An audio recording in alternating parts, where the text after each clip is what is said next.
Well, temptation doesn't usually show up looking like destruction. It shows up looking like relief. It shows up looking like comfort. It shows up like kind of looking like you deserve this. It shows up looking like know about. And that's why they don't fall all at once. They get pulled little, thought by thought, desire by desire, compromise by compromise. And James says something that will step on our toes today.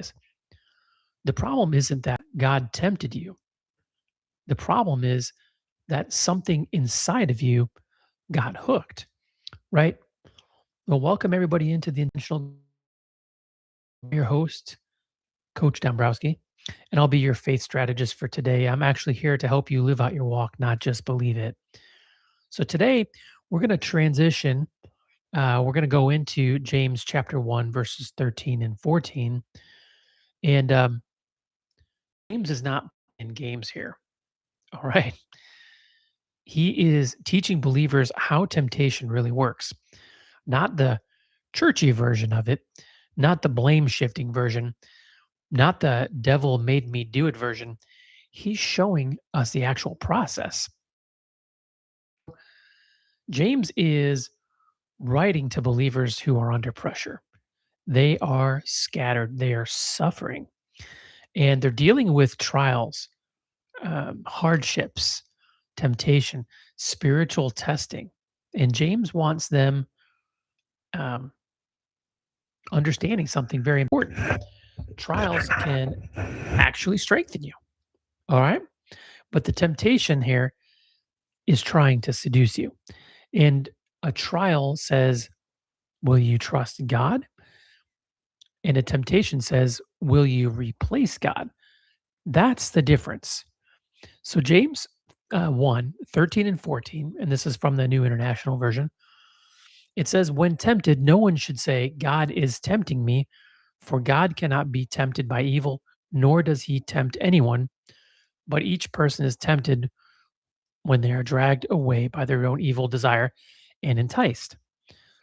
So that phrase right there at the end, dragged away and enticed, that's a finishing type of a language. That's bait language. Okay.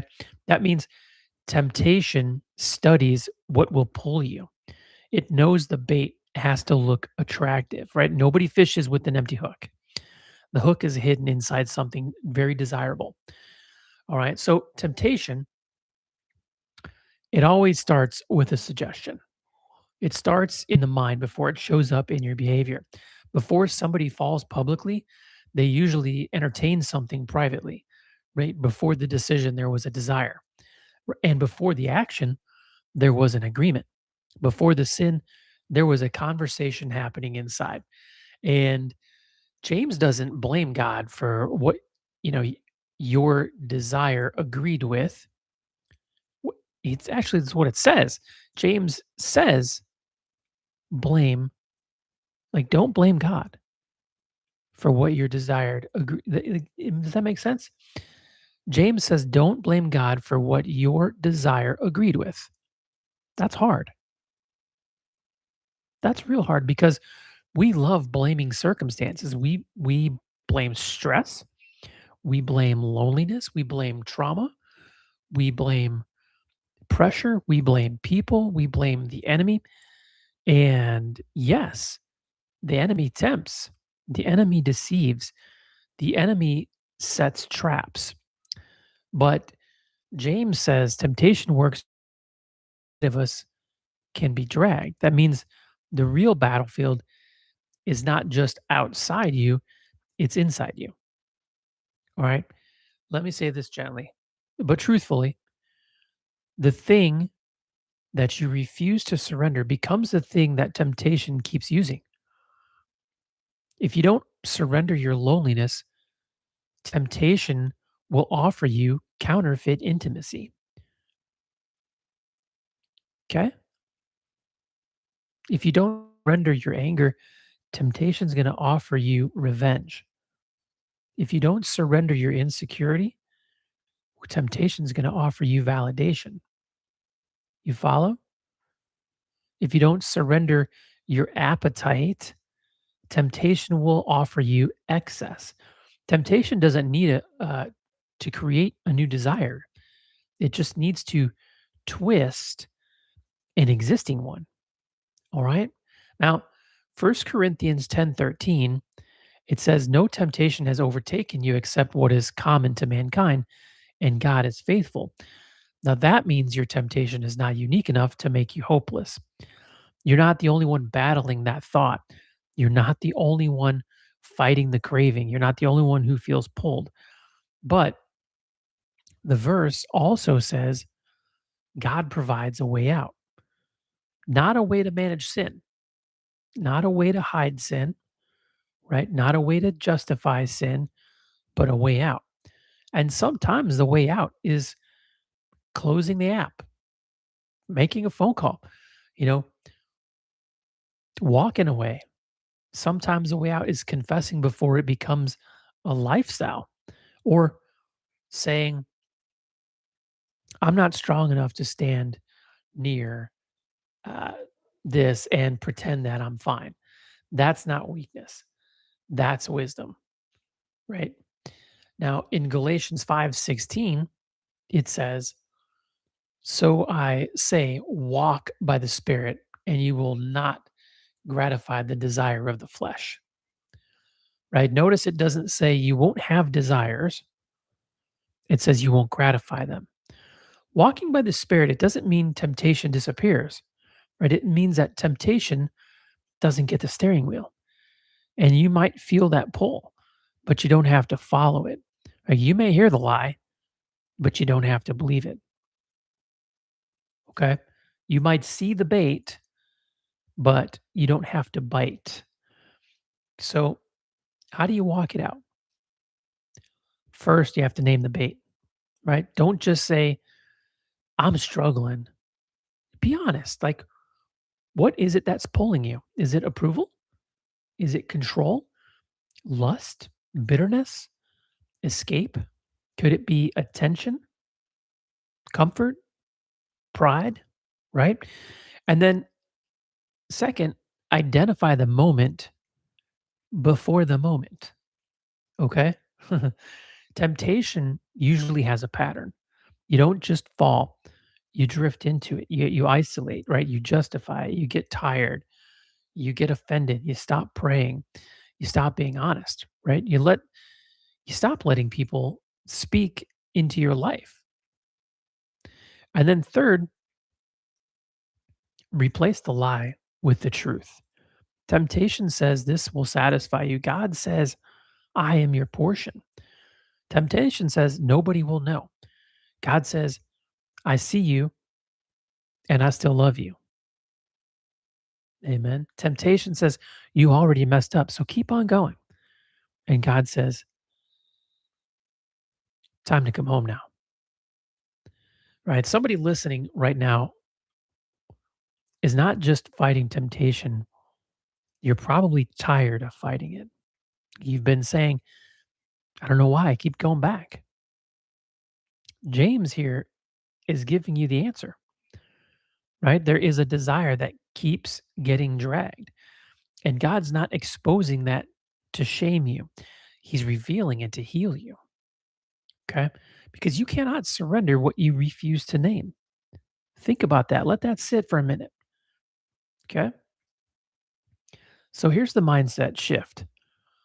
Stop seeing temptation as proof that you're fake. Temptation is not proof that you don't love God, right? Even Jesus wept. He was tempted. The difference is Jesus never surrendered his identity to the temptation. So the mindset shift is this: I am not my temptation. I am responsible for my response, right? I can feel pulled and still choose God. I can be honest and still be loved, right? I can be weak and still walk away. Okay. So here's the change: bring that hidden thing into the light. Pray honestly, not polished, not religious, honest. Okay. Lord, this is pulling me. Lord, I want what I know is not good for me. Lord, part of me wants relief more than righteousness. Lord, help me want you more. That kind of prayer breaks the power of secrecy. And secrecy, that's where the temptation grows and it grows teeth. Okay. Now, if you quit here, okay, if the bait keeps working, right, that same cycle keeps repeating, the same wounds keep getting fed, right? The same lie keeps sounding true. But if you don't quit here, this can become that moment where you start blaming or stop blaming and start battling, not with shame, but with surrender. Temptation is not just about behavior, it's about worship, right? Because whatever you run to for relief becomes functional lordship in that moment, right? We're aligned on that. Like if you run to anger, anger is going to lead you. If you run to lust, lust is going to lead you. If you run to control, control is going to lead you, right? But if you run to God, which is what we want, God will lead you. That's why this matters so much. It's not about pretending that you're perfect. This is about refusing to let your desires disciple you, right? Because something is always discipling your desire. Fact, right? The spirit or the flesh, truth or appetite, right? God or the bait. I mean, the legacy of this moment is not that you're never tempted, right? The legacy is that you learn how to recognize the hook. Okay. You learn how to stop blaming God. You learn how to stop excusing the bait, right? You learn how to say, you know what? That might be pulling me, but it doesn't own me. That's legacy. That's maturity. That's spiritual growth. Okay. Now, to my grandson, Isaiah, one day, one day you're going to learn that not everything that looks good is for you. Some things are going to shine, but they're not going to satisfy you. They will promise you peace, but then they will steal it from you. Some things are going to feel like freedom, right? But they will quietly build a cage around your heart. So my prayer for you is not that you never face temptation. My prayer is that you learn how to recognize the bait in the temptation before you bite. And I pray that you grow into a man who is honest with God, a man who doesn't hide his weakness, a man who understands that surrender is stronger than secrecy. And when you feel like you're getting pulled away, I pray that you remember this. You are not powerless. You're not alone. You belong to God. All right. And the same God who sees that battle inside of you is faithful to help you walk through it. I love you, buddy. So take a breath with me here because this was not just for Isaiah. It's for all of us, right? Temptation is real. Desire, it's real. But so is the faithfulness of God. Now, today, we learn that God does not tempt us. Temptation works by dragging desire towards deception, right? The bait, it looks good, but the hook is hidden, all right? And the way out begins with honesty, surrender, and walking, you know, by the Spirit. So this week, ask yourself, what bait keeps working on you? And then bring that answer to God, not with shame, but with surrender. Well, listen, I appreciate you joining me today.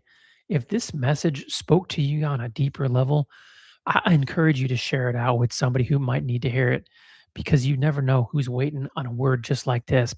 And if you haven't already, please like, subscribe to the YouTube channel, turn your notifications on so you don't miss a live stream or a couple of shorts or just an encouraging message. We get to lean and learn together. So I'm live 7:30 p.m. Eastern time every day. And until then, Coach Dombrowski out. I'll be praying for you.